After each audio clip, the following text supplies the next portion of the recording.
ஆரம்பிச்சு அன்னைக்கு ஜெபத்தை குறித்து அதிகமாக நம்ம தியானித்தோம். இயேசு கிறிஸ்து ஜெபித்தார் என்று சொல்லி பார்த்தோம். எப்பொழுதும் ஆண்டவர் என்ன வார்த்தையை கொடுக்கிறாரு? இடைவிடாமல். ஆண்டவருக்கு எப்படி பாருங்களேன், ஜெபம் எப்படி பண்ணணுமா? இடைவிடாமல் எப்பொழுதும் ஜெபிக்கணும் அப்படின்னு சொல்லி ஆண்டவராகிய இயேசு கிறிஸ்து நமக்கு வேதத்தில் எழுதி வைத்திருக்கிறார், பிரசங்கமும் செய்தார். அப்போ நம்ம ஏன் ஆண்டவர் இப்படி சொல்றாரு, இடைவிடாமல் ஏன் ஜெபிக்க சொல்றாரு, எப்பொழுதும் ஏன் ஜெபிக்க சொல்லுகிறார்? எல்லாம் கவனிங்க. நோட்ஸ் எடுக்கிற பிள்ளைங்க நல்லா நோட்ஸ் எடுத்து வைத்துக் கொள்ளுங்க. அப்போ இயேசு கிறிஸ்துவும் அதை செய்ததினால் தன் பிள்ளைகளையும் செய்ய சொல்லுகிறார். கையை உயர்த்தி இயேசு கிறிஸ்து பார்த்தோம். மலைகளுக்கு அது லைட்டாக மட்டும் நான் சொல்லிட்டு நான் கடந்து போகிறேன், வராத பிள்ளைகளுக்கு. அப்போ தான் அந்த தொடர்ச்சி புரியும். இயேசு கிறிஸ்து காலையிலே எழுந்து எங்கே போனாராம்? எங்கே போனார்? வனாந்தரத்துக்கு. இரவு நேரம். அதில் ஒரு வசனம் குறிப்பாக நான் வாசித்தேன். பகல் முழுவதும் தேவாலயத்தில் இயேசு கிறிஸ்து உபதேசம் பண்ணி கொண்டு இரவு நேரத்தில் அவர் ஒலிவ மலை என்னப்பட்ட தோட்டத்திற்கு அவர் என்ன பண்ணினாராம்? பிதாவின் இடத்துல பேசும்படி தனித்திருந்து ஜெபிக்க கடந்து போனாராம். எத்தனை பேருக்கு புரியுது? பகல் முழுவதும் பிரசங்கம், சபைகளுக்கு போய் சென்று பிரசங்கிப்பது சாதாரண காரியம் அல்ல. ஆமென். நமக்கு மைக் இருந்து இவ்வளோ வசதிகள் இருந்து பிரசங்கித்து அவ்வளவு டயர்ட் ஆகுது, எவ்வளோ சோர்வாகுது. சொல்கிறாங்க 1 மணி நேரம் பிரசங்கம் 8 மணி நேரம் வேலைக்கு சமமா. 1 மணி நேரம் பிரசங்கம் 8 மணி நேரம் வேலைக்கு சமம். அப்போ இயேசு கிறிஸ்து பகல் முழுவதும் வாய்ப்பு கிடைக்கிற எல்லா சபைகளிலும் போய் பிரசங்கத்தை செய்துவிட்டு இரவு நேரத்தில் களைப்பாய் நித்திரை பண்ணலை, ஒலிவ மலைக்கு கடந்து போனாராம். அங்கே போய் என்ன பண்ணினார்? ஜெபிக்க. அப்போ அவர் அதிகமான நேரத்தை எதற்கு செலவழித்தாரு? ஜெபிப்பதற்கு. ஜெபம். அதனால தான் இயேசு கிறிஸ்து சொல்லுகிறாரு, இடைவிடாமல் என்ன பண்ணுங்க, நீங்க ஜெபிக்க வேண்டும். அதற்கு பிறகு நம்ம பார்த்த காரியம், இடைவிடாமல் ஜெபிக்கணும். எப்பவும் ஜெபிக்கணும் முடியுமா? சொல்லுங்க பாப்பா. இப்போ நான் சுகுனியா இருக்கிறா, சுகுனியாவால் இடைவிடாமல் எப்பொழுதும் ஜெபிக்க முடியுமா? வேலைக்கு போகிற பிள்ளை பாவம். வேலைக்கு போகாத பிள்ளை எங்கே இருக்குது பார்ப்போம்? எல்லாம் வேலைக்கு போகிற பிள்ளைல. இப்போ நம்ம தம்பி ராமதாஸ் இருக்கிறான். இப்போ அவனால் எப்பொழுதும் ஜெபிக்க முடியுமா? இல்லை. நமக்கு டைமிங்கில் வந்த வார்த்தை என்ன? அப்போ நம்ம வீட்டில் ஆண்டவர் உனக்கு கிருபையாக நேரத்தை கொடுத்துருக்குறான். அப்போ இந்த நேரத்தை அவன் பயன்படுத்துகிறானா இல்லையான்னு சொல்லி அவனுக்கும் ஆண்டவருக்கு மட்டுமே தெரியும். ஒரு ஆமென் சொல்லுங்களேன். யார் வீட்டுக்குள்ளே அவங்க அம்மா வேலைக்கு போயிடுவாங்க, திரும்பி கதை திறந்து பையன் என்ன பண்ணுதான்னு ஒரு நாள் பார்த்தது கிடையாது. அபி ஒரு நாளும் பார்த்தது கிடையாது. அப்போ அவன் தான் தனிமையாக இருக்கான். அவன் வீட்டுக்குள்ளே என்ன பண்ணுறான்னு சொல்லி யாருக்கு தான் தெரியும்? தேவனுக்கு தெரியும். அப்போ அதிக நேரம் தேவனோடு யாரால் வேலை செய்கிறவங்க, வேலை செய்யாதவங்க அதிக நேரம் ஜெபிக்கணும்னா ஆசை இருந்தால் தான் ஜெபிக்க முடியும். ஆமென். ஆசை இருந்தால் தான். இப்போ அன்னத்தாய் சிஸ்டருக்கு அவங்க 3 பிள்ளைங்க மேலே ஆசை இருக்குது. ஆமென். அவங்க மேலே தான் ஆசை, அவங்க தான் எதிர்கால வாழ்க்கைன்னு சொன்னதுனால அந்த பிள்ளைகளுக்காக பாவம் 8 மணி நேரம் 10 மணி நேரம் அந்த கம்பெனியில் நின்று என்ன ஆகுறாங்க? உழைக்கிறாங்க. ஒரு 4000 ரூபாய் சம்பாத்தியத்திற்காக காலையில் 9 மணிக்கு போகிறீங்களாம்மா? 9 மணிக்கு போயிட்டு மாலையில் 6 மணி 6:30 வீட்டில் வேலை செய்கிறீங்களா இல்லையா? வேலை செய்கிறாங்க. அப்போ யாருக்காக? தன் பிள்ளைகள். அப்போ பிள்ளை மேலே ஆசை. என் பிள்ளைக்காக வேலை செய்கிறாங்க. அவங்க பிள்ளை மேலே ஆசை, தன் உயிரையே. எல்லா அப்பா அம்மாவும் அப்படித்தான். இங்கே இருக்கிறவங்க எல்லா அப்பா அம்மாவும் அப்படித்தான். நீங்கள் பெற்றவங்களா ஆனால் நீங்களும் அப்படி தான் இருப்பீங்க. அப்போ நம்ம பிள்ளைகள் மேலே ஆசை வைத்திருக்கிறதுனால இவ்வளவு கஷ்டப்பட்டு அந்த பிள்ளைகளுக்காக பல காரியங்களை செய்கிறோம். அந்த பிள்ளைகளோட அவங்களுக்கு மற்றவங்ககிட்ட பேசுறத பார்க்கலாம், தன் பிள்ளைகளோட நேரம் செலவழிப்பது அவங்களுக்கு பிரியம். ஒரு ஆமென் சொல்லுங்களேன். ஒரு 2 நண்பர்கள் இருக்கிறான்னு வச்சுங்க, ராமதாஸும் அத்தன்ஸும் நல்ல திக் ஃப்ரெண்டாக இருக்கிறாங்க. அப்போ அவங்க 2 பேர் ஃப்ரெண்டாக இருக்கலாம். அவங்களுக்குள்ளே பேசினா அவங்களுக்கு டைம், அவங்களுக்கு போர் அடிக்காது. அவங்க 2 பேர் பேசிக்கிட்டாங்கன்னா அவங்களுக்குள்ள போர் அடிக்காது. ஏன்னா அவனுக்கு அவன் மேலே நல்ல ஒரு நட்பு இருக்கிறதுனால. நட்பை இல்லாத யாரோ ஒருத்தங்கிட்ட போய் எவ்வளோ நேரம் பேச முடியும்? பேச முடியுமா? அப்புறம் அப்புறம் அப்புறம் அப்புறம் அப்புறம் அப்புறம்ட்டே தான் நம்மலாம் சொல்லிக்கிட்டு இருப்போம். எத்தனை பேருக்கு விளங்குன்னு நினைக்கிறேன். அப்போ ஆசை இருக்கும் பொழுது, அவருக்கு மேலே நல்ல நட்பு இருக்கும் பொழுது மட்டும்தான் பேச முடியும். அப்போ ஏன் இன்னைக்கு ஆண்டவருடைய சமூகத்தில் மட்டும் ஒரு 5 நிமிஷத்துக்கு மேலே முள் நகர்றதுக்கு, முள் இழுத்தாலும் போக மாட்டேங்குது. மற்ற நேரம் ஒரு 4 டம்ளர் 4 தட்டு கழுவிட்டு பார்த்தா 20 நிமிஷம் போயிடுது. அப்படி உட்காந்து டிவியில் பிக் பாஸ் பார்த்தா 1 மணி நேரம் போயிடுது. டைமே போகிறது தெரிய மாட்டேங்குது. அப்படி உட்காந்து ஒரு சீரியல், அப்படி உட்காந்து ஒரு பாடல் பாடக்கூடிய ஏதோ ஒரு நிகழ்ச்சி, என்னத்தையும் ஒன்று பார்த்தா டைம் போடுறது தெரிய மாட்டேங்குது. உண்மை தானே? ஆனால் தேவ சமூகத்தில் ஜெபிக்கும் பொழுது நம்ம அப்படியே ஒரே இடத்துல தான் உட்காந்து ஜெபிக்கணும். அப்படி கவகப்பான்னு ஜெபம் பண்ணி முடிச்சு 1/2 மணி நேரம் நைட்டு ஜெபிக்கணும். பார்த்தாங்க டைம் உள்ள அப்படியே சிரிச்ச மாதிரியே நின்றுக்கிட்டு இருக்கும். இறங்கியிருக்கவும் செய்யாது மேலே பார்த்து. காரணம், யார் மேலே ஆசை இல்லை? கவனிக்கிறீங்களா? யார் மேலே ஆசை இல்லை? தேவனோடு ஆசை இருந்துச்சுன்னா நிறைய பேசிக்கிட்டே இருப்போம். ஒரு கணவன் மனைவி வீட்டுக்கார் வந்தோன்னே பேசிக்கிட்டே இருக்கிறாங்க. அவங்களுக்கு ஆசை ஃபுல்லாக கணவன் மேலே. கணவன் பல டென்ஷன் வந்து உட்காந்து படுத்துட்டுப்பார். கைமையா இது பேசும் பொழுது கணவன் சொல்லுவார், கொஞ்ச நேரம் பேசாமல் இரு. அப்போ இதான் ஆண்டு சொல்றாரு, நான் உன்னுடைய மணவாளன். ஒரு ஆமென் சொல்லுங்க. ஆண்டவர் நான் எதற்கு நட்பு கணவன் மனைவிக்குள்ள கொண்டு வரணும்? பைபிளும் அதை தான் சொல்லுது. அல்லேலூயா. நான் மணவாளன், நீ தான் என் மணவாட்டி. அப்போ அந்த மணவாளன் மேலே நமக்கு ஆசை இருந்தா நம்ம நிறைய பேசிக்கிட்டே இருப்போம். டைமே தெரியாது. ஒரு 1/2 மணி நேரம் உட்கார்ந்தோமா, 1 மணி நேரம் தேவசனத்தில் உட்கார்ந்துக்கிறோமா, உட்கார்ந்து ஆண்டவரை இப்படி ராஜா அந்த மாதிரி ஆண்டவர் சொல்லி அவரோட பேசுவோம். ஆசை இருந்தால்தான் ஆண்டவரோட அதிக நேரம் ஜெபிக்க முடியும். ஆசை இல்லைன்னா இப்படி தான் உட்கார்ந்துக்கிட்டு ஜபத்திலே கொஞ்ச நேரம் கண்ணை அப்படி பார்ப்போம், இப்படி பார்ப்போம். பார்த்துக்கிட்டே இருக்குது. காரணம், யார் மேலே பற்று இல்லை, யார் மேலே ஆசை இல்லை?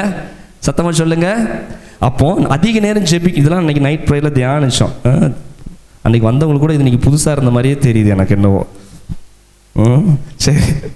அப்போ ஆண்டவருடைய சமூகத்தில் ஆசை இருந்தால் நம்ம அதிக நேரம் நம்ம ஜெபிப்போம்னு சொல்லி பார்த்தோம். அதற்கு சில உதாரணங்களை சொல்லி கடைசியாக ஜெபிப்பதின் மூலயமாய் அதில் தான் தாவீதுலாம் வந்தார். ஆகாமிய கூடாரத்தில் நான் வாசம் அதெல்லாம் பார்த்தோம் நாம. அதற்கு பிறகு தான் மோசே ஆண்டவரோடு ஜெபிப்பதின் மூலயமாய் தேவன் மோசேயுடைய முகத்தை என்ன பண்ணார்? பிரகாசம். ஒரு ஆமென் சொல்லுங்களேன். அவ்வளோ பிரகாசம். எந்த சோப்பு போட்டால் அந்த பிரகாசம் வராது. என்ன போட்டால் அவ்வளோ தூரத்துக்கு அவருடைய முகத்தை வெளிச்சமாய் மாற்றினது எந்தது? தேவனோட பேசுனதுனால. கையை தட்டி ஆண்டவர் மகிமைப்படுத்துங்க. இன்னைக்கு ஏன் சிலருடைய குடும்பமே இருண்டு போய் கிடக்குன்னா அங்கே என்ன கிடையாது? ஜபம். மற்றது எல்லாம் இருக்கும், ஆனால் என்ன இருக்காது? ஜபம் இருக்காது. அப்போ ஜபம் இல்லாததுனால அந்த குடும்பம் இருண்டு போய் இருக்கும். மோசே ஜபித்ததுனால் முகத்தை பிரகாசிக்க பண்ணினார். அப்போ இவ்வளோ தான் நம்ம அன்னைக்கு உட்காந்து பார்த்தோம். ஆமென்.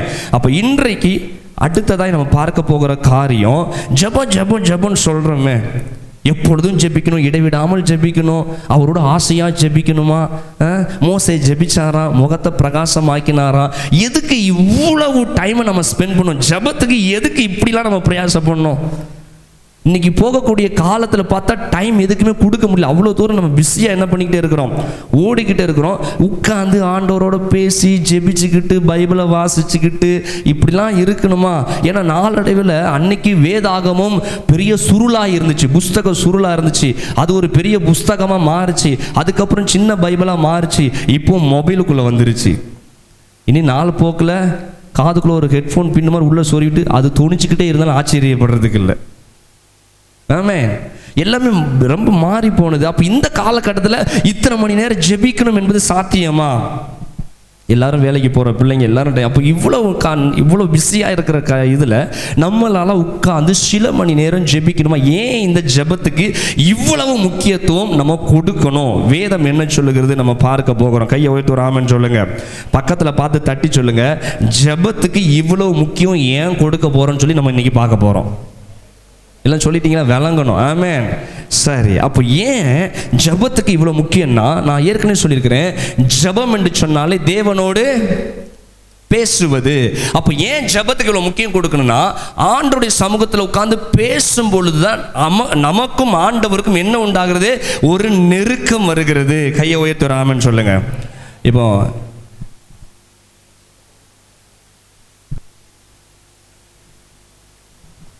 கேட்கல, இப்போ பக்கத்தில் கேட்குறோம் பாருங்க. அபி மத்தியானம் என்ன சாப்பிட்றோம்? என்னமோ மட்டன் வச்சுருக்கிறாங்க. ஏன்னா தூரமாக இருக்கும் பொழுது நமக்குள்ள கம்யூனிகேஷன் தொடர்பு எப்படி இருக்குது? கஷ்டம். இதே பக்கத்தில் இருந்தால் டக்குன்னு எத்தனை பேருக்கு விளங்குது? அப்போ இன்னைக்கு ஆண்டவருக்கு நமக்கு ரொம்ப தூரம் இருக்குன்னு சொன்னால் நம்ம ஜபம் பண்ணுறதே 5 நிமிஷம் ஜபம். அது அப்படியே 5 நிமிஷம் அப்படியே போய் தாண்டி அதுக்குள்ளே நம்ம ஒரு பாவத்தை செஞ்சிடும். பிசாசு ஒரு தட்டிடும். போ இங்கே இந்த ஜபம் கிடக்கட்டும், இந்த ஜபம்லாம் என்னைக்கு போய் சேர? அப்போ நமக்கு ஆண்டவருக்கு நமக்கு ரொம்ப தூரம் இருக்கிறபடினால் நம்ம ஜபம் என்ன ஆகலை, தேவ சமூகத்தில் போய் எட்ட மாட்டேங்குது. பெரிய பிளவு, அந்த இடைவெளிக்குள்ள என்னென்னமோ கிடக்குது. வேலை இருக்குது, டிவி இருக்குது, பொழுதுபோக்கு இருக்குது, தேவையில்லாத பேச்சு இருக்குது, பழக்கழகம், இவ்வளவு அந்த இடையில போய் என்ன சிக்கிட்டு இருக்குது? கவனிக்கிறீங்களா? ஆண்டவருக்கும் உங்களுக்கும் ஏகப்பட்ட இடையில என்னென்னமோ சிக்கி கொண்டிருக்கிறபடினால் அவருடைய சத்தம் உங்களுக்கும் உங்களுடைய சத்தம் அவருக்கும் போவது மிக சிரமமா இருக்குது. அப்போ ஆண்டவரோட பேச பேச பேச பேச பேச நமக்கும் அவருக்கும் நல்ல ஒரு நெருக்கத்தை கத்தர் கொடுக்க ஆரம்பிச்சிருவார். ராமன் சொல்லுங்களேன். எத்தனை பேர் ஃபோனில் பேசினாலும் இப்போ என் மனைவி என்கிட்ட ஃபோனில் பேசினா டக்குன்னு பிடிக்க மாட்டேனா? கேட்ட குரல் அப்படி தானே காரணம். அதிகமாக கேட்ட குரல் நமக்கு டக்குன்னு பிடிச்சிருவோம். அப்போ இன்னைக்கு ஆண்டவர் பேசும்பொழுது கூட சிலர் அசையாமல் உட்காந்துருப்போம். அசையா போட்டி வச்சா நம்ம தான் உட்காந்துருப்போம். கைத்தட்டு, கை தூக்கு, சத்தமாக பாடு. ஏன் இதெல்லாம் ஒருத்தருக்கு வந்து ஸ்க்ரூ கொடுத்துக்கிட்டே இருக்க வேண்டியது இருக்குது? தேவனுக்கும் நமக்கும் தொடர்பு அருந்து போயிருக்குது. தேவனுக்கும் நமக்கும் தொடர்பு இருந்துச்சுன்னா ஆண்டவரே சொல்லுவார், கையை உயர்த்தி ஆராதிமா, வாயை திறந்து ஆராதி, சத்தமாக ஆராதி, நல்ல உற்சாகமாக. நமக்குள்ள இருந்து ஆண்டவர் என்ன பண்ணிக்கிட்டே இருப்பார்? நமக்குள் வாசம் பண்ணக்கூடிய ஆண்டவர் நம்மளை உந்தி தள்ளிக்கிட்டே இருப்பார். விளங்குறவங்க ஒரு ஆமன் சொல்லுங்களேன். இதெல்லாம் எதற்குன்னு, ஆண்டவருக்கு நமக்கும் உறவு இருந்தால் தான் இதெல்லாம் நடக்கும்.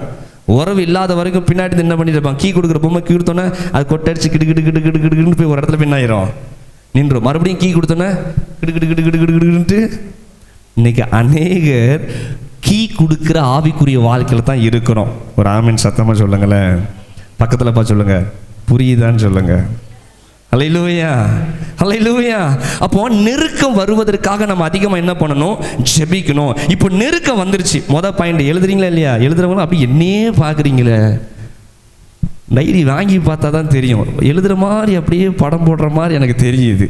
சரி, ஏன் முக்கியத்துவம் ஆண்டவருக்கு நமக்கும் என்ன எதுக்காக நம்ம ஜபத்தின் முக்கியத்துவம் என்னன்னா, நெருக்கம் வர வேண்டும் என்பதற்காக. நெருக்கம் வந்துச்சுன்னா அடுத்தது என்ன? நெருக்கம்னா உபத்திரம், அந்த நெருக்கம் இல்லை, இந்த நெருக்கம். அல்லேலூயா. இரண்டாவது, நெருக்கம் வந்துச்சுன்னா கர்த்தர் குளிப்போம். ஒரு பழமொழி கூட உண்டு, நீ யாருன்னு சொன்னா நண்பன் யாருன்னு என்று சொல்லி நீ சொல்லுவேன்னு சொன்னா நீ எப்படிப்பட்டவர்கள் என்று சொல்லி சொல்லிட முடியும். அப்போ நீங்கள் யாரோட பழகுறீங்களோ அவங்களுடைய குணாதிசயம் யாருக்குள்ள இருக்கும்? நமக்குள்ள இருக்கும். இப்போ சரவணன் பேரும் நானும் நல்ல ஃப்ரெண்ட்ஸ் ஆகிக்கிட்டே இருக்கிறோம். ஃப்ரெண்ட்ஸாக ஆக ஆக ஆக ஆக ஆக அவர் என் கூட நல்ல ஃப்ரெண்ட்ஸ் ஆகும்போது எனக்குள்ள இருக்கிற அந்த குணாதிசயங்கள் யாருக்குள்ள வர ஆரம்பிச்சிடும்? சரவணன் பேருக்குள்ள வர ஆரம்பிச்சிடும். நான் என்னுடைய ரட்சிக்கப்பட்ட அனுபவ நாட்களில் நாங்கள் சபையில் ஊழியத்துக்கெலாம் போவோம். அப்போ ஒரு தம்பி, என்னோட தம்பி கிடையாது, என்னோட பெரியவங்க, அவங்க என்னோட பல பாசை என் கூட அனுப்புவார். சாம் கூட எங்கனாலும் போப்பா நீ அப்படின்னு சொல்லி என்னை நம்பி அவங்கள அனுப்புவாங்க. எங்கனாலும் கூட்டிகிட்டு போயிட்டு ஊழியத்துலாம் வர வர வர வர வர வர லாஸ்ட்டில் ஆள் இன்னைக்கு பாஸ்டாக மாறிட்டார். அவர் ஒரு நாள் நம்ம சர்ச்சுக்கு வந்து பிரசங்கமும் பண்ணியிருக்கிறாரு. ஆமாம். சரி, ஏன்னா நம்ம கூட பழக பழக பழக பழக கடைசி எங்கே கொண்டு போய் விட்டுருது? நம்முடைய குணாதிசயங்கள். ஒருவேளை அது ஆண்டோடைய அழைப்பு இருக்கும் பொழுது வரும். கையை வைத்து ஒரு ஆமென் சொல்லுங்க. அப்போ இன்னைக்கு ஆண்டரோட நமக்கு நெருக்கம் வர வர வர ஆண்டருடைய குணாதிசயங்கள் நமக்குள்ள என்ன ஆக ஆரம்பிச்சிருது? வர ஆரம்பிக்குது. தேவனோட பேச பேச பேச வேதத்தை வாசிக்கும் பொழுது, ஜெபிக்கும் பொழுது அவருடைய குணாதிசயங்கள் கொஞ்சம் கொஞ்சம் கொஞ்சம் கொஞ்சமாக வர வர வர நமக்குள்ள கனிகள் வளர ஆரம்பிக்கிறது. கைகளை உயர்த்தி ஒரு ஆமென் சொல்லுங்களேன். அதிகமாக தேவனோட பேசும் பொழுது கர்த்தருடைய நாமத்தை மகிமைப்படுத்துகிறோம். தேவன் செய்த புகழ்ந்து பாடுகிற ஆண்டவரே நீர் எவ்வளவு நல்லவரையான்னு சொல்லி கர்த்தரை துதிக்க துதிக்க அவருடைய காரியங்கள் எல்லாம் நமக்குள்ள வர ஆரம்பித்து விடும். ஒரு ஆமென் சத்தமா சொல்லுவோமா? அல்லேலூயா, அல்லேலூயா. அப்போ இன்னைக்கு ஆண்டவரை நம்ம துதிக்கிறோம், ஆண்டவரை ஜெபிக்கிறோம், எல்லாம் பண்ணுகிறோம். ஆண்டவர் சில இடங்களுக்கு போகிறாரு, சில காரியங்களை விட்டு கொடுக்கிறார். ஆண்டவர் என்ன பண்ணுகிறாரு? விட்டு கொடுக்குறார். இதெல்லாம் வேண்டாம் அதெல்லாம் சொல்லி விட்டு கொடுக்குற சுபாவம் நம்ம ஜெபிக்கும் பொழுது மட்டும்தான் வரும். கையை உயர்த்தி ஒரு ஆமென் சொல்லுங்களேன். அல்லேலூயா. இப்போ ஒரு உதாரணத்தை மட்டும் நான் சொல்லுகிறேனே, இஸ்ரேலுடைய பாளையத்தில் மோசே 70 பேரை தெரிந்தெடுக்கிறாரு. இப்போ 70 பேர் மேலேயும் தேவனுடைய ஆவி ஊற்றப்படுகிறது. தேவனுடைய அபிஷேகம் 70 பேர் மேலே ஊற்றப்படுகிறது. அப்படி ஊற்றப்படும் பொழுது அதற்கு பிறகு கீழே இருக்கிற வசனத்தில் ஒரு சின்ன ஒரு தம்பியோ என்று சொல்லி வேதம் சொல்லுகிறது. அவன் ஓடி வந்து யோசுவாவின் இடத்துல சொல்லுகிறான், இப்படி 2 பேர் மேலே தேவனுடைய அபிஷேகம் ஊற்றப்படுகிறது, அவர்கள் தீர்க்க தரிசனம் சொல்லுகிறார்கள். இந்த வார்த்தையை யோசுவா எடுத்துட்டு யாரை தேடி ஓடுகிறான்? மோசே கிட்ட போய் பார்த்து சொல்லுகிறாரு, ஐயா 2 பேர் தீர்க்க தரிசனம் சொல்லிக்கிட்டு இருக்காங்க, அவனை என்ன பண்ணுங்க, வேகமா நிப்பாட்டுங்க. அப்போ மோசே சொல்லுகிற வார்த்தை, எதற்கு நீ அவர்கள் என் மேல் நீ வைராக்கியமா இருக்கிறாயோ, அவங்க மேல நீ பொறாமப்படுறியோ, அவர்கள் மேல தேவன் பொழிந்தரலாம், அவங்க என்ன பண்ணட்டும், பேசட்டும், நான் மட்டும்தான் பேச வேண்டும் என்பதல்ல, தேவன் அவர்கள் மேலே அபிஷேகம் வரும்போது அவர்கள் பேசட்டும், நீ அதெல்லாம் கண்டுக்கிடாதுன்னு சொல்லி யோசுவாவை சொல்லுகிறார். கையை விட்டு ராமன் சொல்லுங்க. யோசுவாவுக்கு என்ன, ஏன்னா எப்பவுமே மோசைக்கு கீழே யோசுவா இருந்தனால யோசுவா மோசை மேலே ரொம்ப ஒரு தீவிரமாக இருந்தார். எங்கள் தலைவர் மட்டும்தான் தீர்க்க தரிசனம் சொல்லணும், இவர் மட்டும்தான் இப்படிலாம் பண்ணணும் என்று நினைத்ததுனால அவருக்குள்ள இந்த எண்ணம். அப்போ ஆண்டவரோட பேசுகிற சுபாவம் மோசைக்கு இருந்ததுனால அவர் சொல்லுகிறாரு, அதெல்லாம் வேண்டாம், அவங்களுக்கு ஆண்டவர் கொடுத்தா அதை என்ன பண்ணட்டும், ஆண்டவர் செய்யட்டும். அப்போ இப்படிப்பட்ட குணாதிசயம் எப்படி தான் வரும், எப்போ தான் வரும், தேவனோட பேசும் பொழுது, தேவனோடு நெருங்கும் பொழுது மட்டும்தான் கர்த்தர் இந்த காரியங்களை நமக்கு தருகிறார். கையை வைத்து ஒரு ஆமென் சொல்லுங்களேன். அல்லேலூயா. இதே சவுலை பார்க்கிறோம். சவுலுக்கு முன்னாடி பாட்டு பாடுறாங்க, தாவீது கொன்றது, சவுல் கொன்றது 1000, தாவீது கொன்றது 10000. அப்போ சவுலுக்குள்ள எந்த எண்ணம் வந்துச்சு, கோபம், எரிச்சல், பொறாமை. காரணம், சவுல் அதிகமாக ஜெபிச்சாருன்னு சொல்லி வேதத்தில் நம்ம பார்க்கல, மோசே ஜெபித்தார் வேதத்தில் பார்க்கிறோம். அப்போ ஜெபம் குறையும் பொழுது அங்கே என்ன வந்துடுது, என்ன வந்துடுது, எரிச்சல், கோபம், பொறாமை, சகிப்புத்தன்மை இல்லாமல், சண்டை, விட்டு கொடுக்கறது இல்லாமல், நீ பெரியாளா நான் பெரியாளா, இந்த பிரச்சனை எல்லாம் வர்றதுக்கு மூல காரணம் என்னதுதான், மூல வேறு என்னது, எல்லாம் கவனிக்கிறீங்களா? ஒரு பிரச்சனை, ஒரு ஒன்றுமே இல்லாமல் இதையும் ஒன்று செய்கிறோம், அதுக்கு மூல காரணம் என்ன, சத்தமா ஜெப, சத்தமா சொல்லுங்களேன், ஜெப குறைவு. சவுலுக்குள்ள ஜெப அபிஷேகம் இல்லாதனால ஜெயம் கிடைச்சிருக்குது. 40 நாள் நின்று இருக்கிறோமே, இன்னைக்கு ஜெயம் கிடைச்சுன்னு சொல்லி சந்தோஷப்படலை, இங்க புகழ்ந்து பாடணும், இங்க என்ன வந்துருச்சு, எரிச்சல் வந்துருச்சு, பொறாமை வந்துருச்சு, அவனை கொலை செய்ய வேண்டும் என்கிற எண்ணம் வந்தது. காரணம், அங்கே ஜெபம் இல்லாததுனால உலக காரியங்கள் எல்லாம் சிக்கிக்கிட்டு இருந்துச்சு. இன்னைக்கு உங்களுக்குள்ள இப்படிப்பட்ட குணாதிசயம் அதிகமாக இருக்குதா, ஜெபம் செய்து பாருங்களேன், தேவ சமூகத்தில் பேசி பாருங்க, அவருடைய சாயல் நமக்குள்ள வர ஆரம்பிச்சிடும். கைகளை தட்டி கர்த்தரை மகிமைப்படுத்துவோமே. அல்லேலூயா, அல்லேலூயா. சரி, அப்போ 2 காரியம் பார்த்தோம். ஏன் ஜெபம் பண்ணால் என்ன முக்கியத்துவம்னா, நெருக்கம், ஆண்டவருக்கு நமக்கு நல்ல ஒரு உறவு வளரும். உறவு வளரும் பொழுது தேவனுடைய சாயல் நமக்குள்ள என்ன ஆக ஆரம்பிச்சிடும், வர ஆரம்பிச்சிடும். அடுத்ததாக எப்படியெல்லாம் ஜெபிக்க வேண்டும் என்று சொல்லி பார்க்க போகிறோம். ஆமென். வேதத்தில் ஆண்டவர் நமக்கு கற்றுக் கொடுத்துருக்கிறார். அதை இன்னைக்கு கொஞ்சம் பார்த்துட்டு இனி வரக்கூடிய நாட்களில் வேதத்தை படித்து நம்ம கற்றுக்கொண்ட காரியத்தை நம்ம பார்க்க போகிறோம். சரி, இன்றைக்கு வாசிக்கலாம். மத்தேயு 6ஆம் அதிகாரம் எடுத்துக்கொள்ளுங்களேன். மத்தேயு 6ஆம் அதிகாரம் 9வது வசனம் வாசிங்க. நீங்கள் ஜெபம் பண்ண வேண்டிய விதமாவது. இது யார் கற்றுக் கொடுக்கிற ஜெபம், எல்லாம் கவனிக்கிறீங்களா? இயேசு கிறிஸ்துவானவர் தன்னுடைய சீஷர்களுக்கு எப்படி ஜெபிக்க வேண்டும் என்று சொல்லி கற்றுக் கொடுக்கிறார். வாசிங்க. பரமண்டலங்களில் இருக்கிற எங்கள் பிதாவே. பரமண்டலங்களில் இருக்கிற எங்கள் பிதாவே. போதும். இப்போ பாயிண்ட் எல்லாம் கவனித்து கொள்ளுங்க. இயேசு கிறிஸ்து தன் எப்படி ஜெபிக்கணும் என்று சொல்லி கற்றுக் கொடுக்கல. முதலாவது காரியம் என்ன காரியத்தை கத்த சொல்லுகிறாராம், நீங்கள் ஜெபம் பண்ண வேண்டிய விதமாவது பரமண்டலங்களில் இருக்கிற, ஃபர்ஸ்ட் பாயிண்ட் போட்டு வச்சுக்கோங்க. பாயிண்ட் என்னது, பரமண்டலங்களில் இருக்கிற எங்கள் பிதாவே. அப்போ உங்க ஜெபத்துல நீங்க பயன்படுத்தக்கூடிய சொல் எந்த சொல்லாத்தான் இருக்கணும், யாரை உயர்த்துவதாகத்தான் இருக்கணுமா, பிதாவை. எல்லாம் சொல்லுங்க, பிதாவை. ஏன் இன்னைக்கு நம்ம ஆரம்பிக்கும் பொழுது எங்களை அதிகமாக நேசிக்கிறீங்க நல்ல பிதாவே என்னென்னமோ வார்த்தையை சொல்லி எதை வார்த்தையை கொண்டு வரோம், பிதாவை. ஏன்னா இயேசு கிறிஸ்து கற்றுக் கொடுக்கிறாரு, உங்களுடைய ஜெபம் அது எப்போ ஜெபம் பண்ணினாலும் சரி, ஜெபம் தேவனோட நீங்க பேசும் பொழுது, வெளியே போகும்போது பேசினாலும் சரி, சபைக்குள்ள பேசினாலும் சரி, நீங்கள் இருக்கும் பொழுது, படுக்கும் பொழுது, எழுந்திருக்கும் பொழுது, எப்போ உங்களுடைய ஜெபம் ஆண்டவரோட இருந்தாலும் அது எப்படி இருக்கணும், பிதாவை முன்னிலைப்படுத்தி இருக்க வேண்டும். எத்தனை பேருக்கு புரியுது? பிதா, பிதா அது நாமங்கள், பெயர். பிதாவுக்கு ஒரு பெயர், பிதா. ஆண்டுடைய மகிமைக்கு ஒரு பெயர், பிதான்னு சொல்லி வச்சிருக்குது. பாருங்களேன், ஆண்டு சொல்லு பரமண்டலங்களில் இருக்கிற எங்கள் பிதாவே.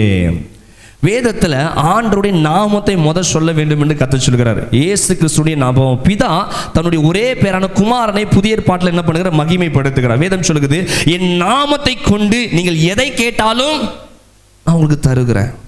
அப்போ நம்ம ஜெபத்தில் ஆண்டவருடைய நாமத்தை பயன்படுத்தணும். நம்ம ஜெபத்தில் அதிகமாக எதை முதலாவது நம்ம ஜெபத்தை எப்படி பண்ணணும்? நம்ம ஜெபத்தை எப்படி ஆரம்பிக்கணும் கொஞ்சம் யோசிச்சு பாருங்கள். எடுத்தோட 4-5 ஸ்தோத்திரத்தை போட்டு அடுத்த டைரெக்டாக நம்ம தேவைக்குள்ளே வந்து நின்றுவோம். ஆண்டவர் எனக்கு இவ்வளோ தேவை, இப்படி தேவை இருக்குது, இவ்வளோ பிரச்சனை இருக்குது, இவ்வளோ தேவை இருக்குது, இவனை ஃபஸ்ட்டு சந்திங்க, அவனை தூக்குங்க. நம்ம ஜெபம்லாம் எப்படி இருக்குது? கொத்து ஆண்டவர்கிட்ட வந்து வச்சுட்டே இருப்போம். இப்படி அப்படி இந்த மாதிரி எல்லாம் செஞ்சுருங்க ஆண்டவரை.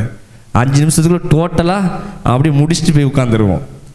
அதனால தான் ஒன்றும் நமக்கு நடக்காமல் இருக்குது. இன்றைக்கி அதை தான் கற்றுக் கொடுக்க போகிறேன். கையை உயர்த்தி வராமன்னு சொல்லுங்கள். அல்லேலூயா. இயேசு கிறிஸ்து கற்றுக் கொடுக்க உங்கள் ஜெபத்தில் தேவனுடைய நாமத்தை மகிமைப்படுத்தணும். தேவனுடைய நாமம் என்ன சொல்லுங்கள் பார்ப்போம். யெகோவா ஈரே. இது என்னது? நாமன்னா வேற ஒன்றும் இல்லை, அப்படி போடுற நாமம் கிடையாது. எனக்கு விளங்குதா? நாமன்னா பெயர்கள். ஒரு ஆமென் சொல்லுங்க. பெயர்கள். யெகோவா ஈரே, தேவைகளை சந்திப்பீர். இந்த நாமத்தை சொல்லி நீங்க அறிக்கை பண்ணணும். ஆண்டவர் யெகோவா ஈரே, என் தேவைகளை சந்திப்பீர் என்று சொல்லி கர்த்தரை என்ன பண்ணணுமா? அப்படி நாமத்தை சொல்லி துதிக்கணும். யெகோவா ஷாலோம், சமாதானம் தருகிறவர். யெகோவா ஷம்மா, என் கூட இருப்பேன் என்று சொன்னீங்களே. எல்ரோயி, என்னை காண்கிறேன் என்று சொன்னீங்களே. சமாதான பிரபுன்னு சொன்னீங்களே, என் குடும்பத்தில் சமாதானத்தை தருவீங்களேன்னு சொல்லி இப்படி தேவனுடைய நாமத்தை நம்ம உட்கார்ந்து என்ன பண்ணணும்? நம்ம தேவனுடைய நாமத்தை சொல்லணும்னா ஒரு நாள் சொல்லிடுவோம், பெர்க்மன்ஸ் பாட்டை பாடிடுவோம். யெகோவா, அந்த பாட்டில் எல்லா நாமம் வந்துடும், அதோடு முடிஞ்சு போச்சு. ஆண்டவர் உங்கள் ஜெபம் எப்படி இருக்க வேண்டும் என்று கர்த்தர் சொல்லி கொடுக்குறாரு. முதலாவது தேவனுடைய நாமத்தை என்ன பண்ணணுமா? அறிக்கை பண்ணணும். அறிக்கை பண்ணுகிறோமா? പക്ഷെ அதெல்லாம் உட்கார்ந்து அதெல்லாம் ஜெபிச்சு அப்பெல்லாம் பண்ணாதான் அதைத்தான் இன்னைக்கு ஆண்டவர் கற்றுக்கூட. உட்கார்ந்து ஜெபி. ராமன் சொல்லுங்க. என்றைக்கும் எந்திரிச்சு போகிற மாதிரி இல்லை. டக்குன்னு சாப்பிட்டு எடுத்துட்டு வாய்க்கெல்லாம் அவசரமாக போனீங்கன்னா பாருங்கள், இங்கே ஒன்று மாட்டிகிட்டு இருக்கும், இதில் ஒன்று மாட்டி, இதில் ஒரு 2 பருக்கு இருக்கும், கை ஒழுங்காக கழுவி இருக்காது. இப்போ யாருமே போயிட்டீங்கன்னா கேவலமாக இருக்கும். அவசரமாக சாப்பிட்டுட்டு டக்குன்னு எந்திரிச்சு போனால் எப்படி தான் இருக்கும்? நல்லா இருக்குமா? எப்படி இருக்கும்? நின்று நிதானமாக சாப்பிட்டுட்டு வாயெல்லாம் நல்லா கொப்பிடிச்சு துப்பிட்டு கையெல்லாம் நல்லா வாஷ் பண்ணிவிட்டு அந்த ஸ்மெல் வராமல் பின்னா அது மரியாதை. ராமன் சொல்லுங்கள். அல்லேலூயா. அப்போ இன்றைக்கு ஒரு சாப்பாட்டுக்கே அவ்வளோ கொடுக்குறோன்னா தேவ சமூகத்தில் மட்டும் நமக்கு எப்படி அவசரம்? குட்டு இதே ஒன்று ஏதோ ஒன்று ஆயிட்டு, ஏதோ ஒரு பிரச்சனை வந்துருச்சு, ஒரு வியாதி வந்துருச்சு, உட்காருவோம் பாருங்கள் தேவ சமூகத்தில். ஏன்னா எந்திரிச்சு போக முடியாத, ஆண்டு தான் லாக் பண்ணி வச்சிருக்கிறாரு.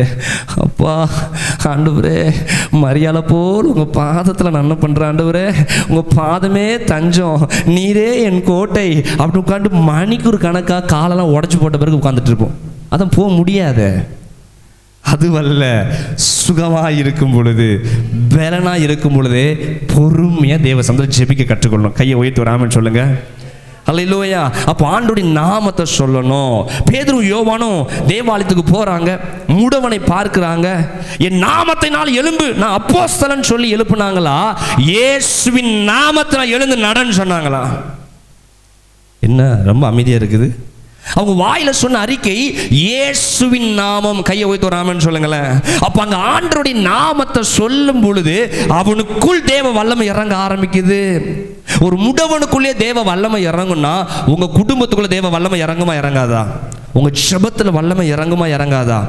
அப்போ நம்ம ஆண்டுடைய நாமத்தை விளங்கிட்டு அந்த நாமத்துடைய அர்த்தம், அந்த நாமத்துடைய ஆழம் என்ன என்பதை அறிந்து ஜெபிக்கும் பொழுது அது முடியாதவைகளை கூட கர்த்தர் முடிய பண்ணுவார். கையை உயர்த்தி நாமன்னு சொல்லுங்களேன். பவுல் ஒரு இடத்துக்கு ஊழியத்துக்காக கடந்து போகிறார். அங்க ஒரு பெண், அவர் வர்றதுக்கு முன்னாடியே வேகமா ஓடிடுவா.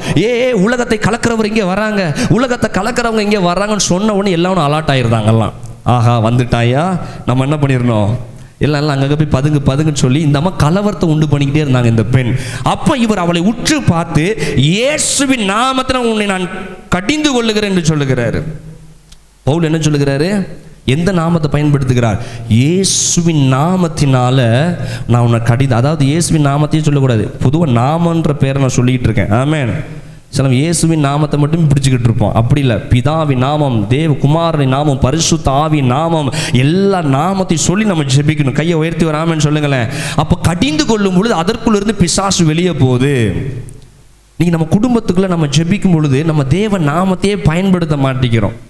டைரெக்டாக போயிடணும், டைரெக்டாக ஆண்டவர்கிட்ட எல்லாத்தையும் சொல்லிடணும். கொஞ்ச நேரம் உட்கார்ந்து ஆண்டவருடைய நாமத்தை நம்ம சொல்லி துதிக்கும் பொழுது தான் கர்த்தர் அற்புதத்தை செய்வார். ஆமென். அப்போ முதலாவது ஆண்டவர் ஜெபத்தில் கற்றுக் கொடுக்குற முதல் பாயிண்ட் என்னது? தேவனுடைய கேட்கல நாமத்தை பயன்படுத்த. கொலோசியர் 3:16 சொல்லுகிறது, எதை செய்தாலும் இயேசுவின் நாமத்தில் செய்யுங்க. கவனிங்க, ஆண்டவர் சொல்லுகிறாரு, நீ எதை செஞ்சாலும் ஆண்டவருடைய நாமத்துக்கு செய்யுங்க. அப்ப எப்படி எதை செஞ்சாலும் என்னது? துணி துவைக்க போறோம், இது கூட ஆண்டவருடைய நாமத்தை பயன்படுத்தணுமா?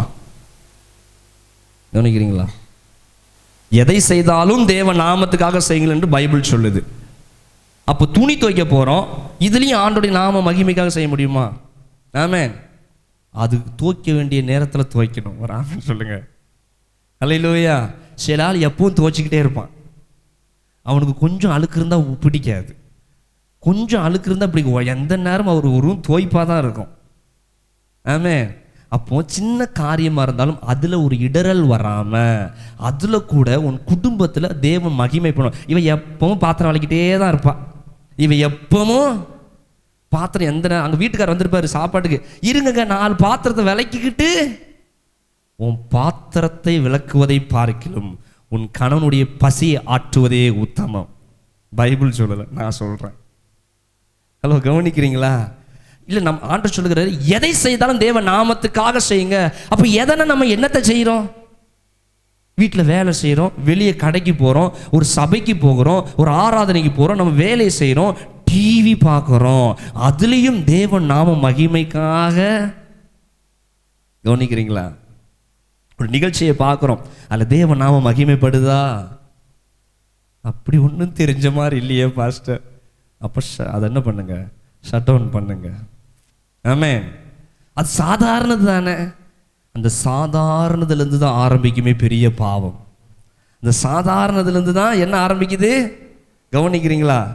என்ன கவனிக்கிறீங்களா? சரி, அப்போ எதை செய்தாலும் அங்கே தேவன் நாமம் மகிமைக்காக செய்யும் பொழுது உண்மையாகவே கர்த்தர் உங்களை ஆசீர்வதிப்பார். பக்கத்தில் பார்த்து சொல்லுங்க, எதை செஞ்சாலும் தேவ நாமம் மகிமைப்படுதான்னு பாருங்க. ஆமென். உன் ஃப்ரெண்ட்ஸோட பழகுறீங்களா? உன் ஃப்ரெண்ட்ஸோட பழகும் பொழுது அங்கே உன் பேசுகிற வார்த்தையினால தேவன் தூரத்துலேருந்து பார்க்குறவரல்ல, உங்களுக்கு நடுவில் இருந்து பார்த்துக்கிட்டே இருப்பார். ஆமென். அப்போ அங்கே தேவன் நாம மகிமைப்படுதா? ஒரு பழக்க வழக்கத்துக்குள்ளே போகிறீங்க, ஒரு புதுசாக என்னத்தையும் வாங்குறீங்க, சொல்லுங்க, நம்ம போடுற ட்ரெஸ்ஸில் கூட தேவ நாம மகிமைப்படுதான்னு பார்க்கணும். ஒரு ஆமென். நம்ம போடக்கூடிய ட்ரெஸ்ஸு, இந்த பிள்ளைங்க போடக்கூடிய, பசங்க போடக்கூடியது, ஒரு பெண்கள் போடக்கூடிய வஸ்திரங்கள் எதுவாக இருந்தாலும் இதில் என் தேவன் நாம மகிமைப்படுதா? இதில் யாருக்கும் நான் இடரல் இல்லாமல் பண்ணுறேன்னா, ஒரு முடி வெட்டுறதா இருந்தால் கூட அங்கே தேவன் நாம மகிமைக்காக வெட்டணும். பைபிள் ஆண்டவர் முடி எப்படி வெட்டணும்னு சொல்லியிருக்கிறாரு, சொல்லலையா? கவனிக்கிறீங்களா? கவனிக்கிறீங்களா? ஆண்டவர் எல்லாவற்றிற்குமே வேதத்தில் தெளிவாக விளக்கம் கொடுத்து வச்சிருக்கிறார். கையை வைத்து ஒரு ஆமென் சொல்லுங்க பார்ப்போம். ஆமென். வேதத்துக்கு கேளாதவருடைய ஜெபம் எனக்கு அருவருப்பு. வேதத்திற்கு செவி கொடுக்காதவருடைய ஜெபம், நம்ம என்னத்தையும் மிதிச்சிட்டோம், அப்படியே மிதிச்சுன்னு சொல்லி அப்படியே ஆவிக்கிட்டே வந்து கட்டில் உட்காந்து அப்படியே கால் மேலே ஆடிக்கிட்டு விடுவோமா, அப்படி அடிச்சு விரட்டி விட்டுருவாங்க, ஓடுறா வெளியே அப்படின்ட்டு. அப்போ அது அருவருப்பு, சீத அப்படின்னு சொல்லி நினைக்கிறோம். அப்போ நம்ம ஆண்டவருக்கு இந்த நீங்கள் பிரசங்கெல்லாம் உங்களுக்கு போதிக்கப்பட்டுக்கிட்டே இருக்குது. நீங்கள் ஒன்றும் ஆண்டவர் செய்யாமல் உட்காந்து ஆண்டவர்கிட்ட போய் உட்காந்து சோத்திரமா சோத்திர ஆண்டவர் அப்படின்னு சொல்லி ஜெபம் பண்ணினா கர்த்தர் எப்படி பார்ப்பாரு? அருவருப்பா? எத்தனை விளங்குது? அல்லேலூயா, அல்லேலூயா. அப்போ எதை செய்தாலும் தேவன் நாம மகிமைக்காக அதை செய்யுங்கள் என்று கர்த்தர் சொல்லுகிறாரு. அல்லேலூயா.